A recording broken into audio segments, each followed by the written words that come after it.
So today we will learn correct English use.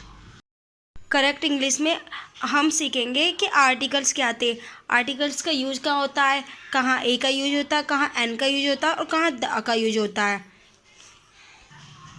जब हम articles recall करते हैं तो ये सब परेशानियाँ तो होती हैं ही।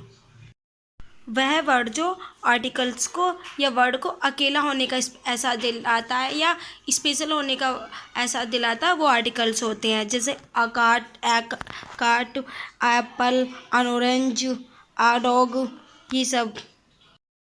अब हम देखेंगे कि ए का यूज कहाँ करते हैं, एन का यूज कहाँ करते हैं और दा का यूज कहाँ करते हैं।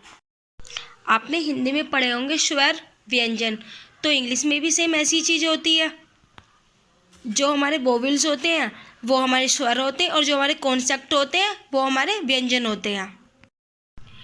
ए ई आई ओ यू ये जो होते हैं वो स्वर का यानी कि वोवेल्स का काम करते हैं। बाकी जो व्यंजन बच जाते हैं उन्हें हम कॉन्सेप्ट कहते हैं, वो व्यंजन का काम करते हैं इंग्लिश लैंग्वेज के अंदर। तो ए ई आई ओ यू तो हमारे स्वर है यानी कि वोवेल्स है, तो इनसे स्वर की साउंड निकलती है।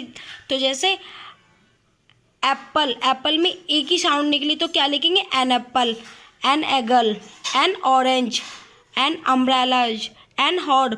इसमें एच साइलेंट रहता है। An elephant, an honest person, honest में भी एच हमारा साइलेंट है। तो वोवेल्स में एन का यूज कहाँ होता है, जहाँ हमारे वोवेल्स होते हैं, वोवेल्स के साथ हम एन का यूज करते हैं किसी एक को दिखाने के लिए, किसी एक पर को स्पेशल दर्शाने के लिए। जब कोई चीज़ अकेली होती है तभी ए एन या दा का यूज होता है। अब हम आते हैं ए पर। A bag, a cap, a dog, a gun, a man, a hen, a lion, a rat, इन सब के साथ ए का यूज होता है। अब हम आते हैं दा पर। Comes before names of renowned person when one and only one except. यह रिनोव्ड पर्सन है। इसका मतलब यह होगा कि अगर उस पर्सन को कोई उपाधि दी गई है, उपाधि देने के साथ हम दा लगाते हैं। जैसे हम मोहनदास करमचंद गांधी लिखेंगे तो वहाँ तो हम दा का यूज नहीं करेंगे, लेकिन अगर हम महात्मा गांधी लिखेंगे तो तब हम दा का यूज करेंगे, क्योंकि उन्हें एक उपाधि दी गई है। तो दा का यूज हम कहाँ करते हैं, जहाँ किसी को कोई विशेष उपाधि दी गई हो। जैसे दा का यूज कहाँ होगा, the sun, the moon, the Mahatma Gandhi, the prime minister, post मिली हुई है तो यानी कोई उपाधि मिली है, द कैपिटल राजधानी है, द स्टेट, द बेस्ट यानी कि सुपरलेटिव डिग्री, कोई पोस्ट मिली है। तो जहाँ कोई पोस्ट मिली हो वहाँ हम दा का यूज करते हैं।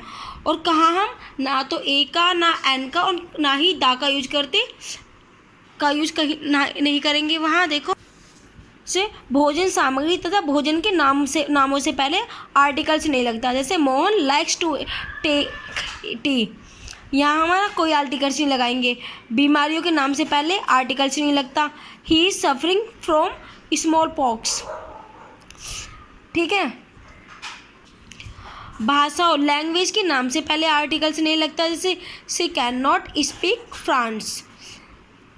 Man, women, life, death, art, science का प्रयोग यदि व्यापक शब्दों में हो तो इनके पहले आर्टिकल्स का प्रयोग नहीं होता।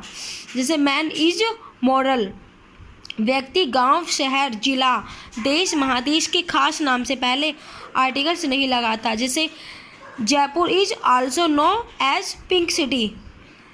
खेलकूद, स्पोर्ट्स के नाम के पहले आर्टिकल्स का प्रयोग नहीं होता। जैसे I am learning swimming this days.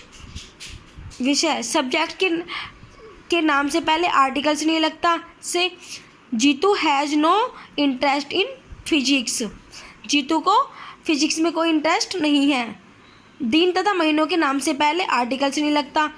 He will come on Sunday with his family.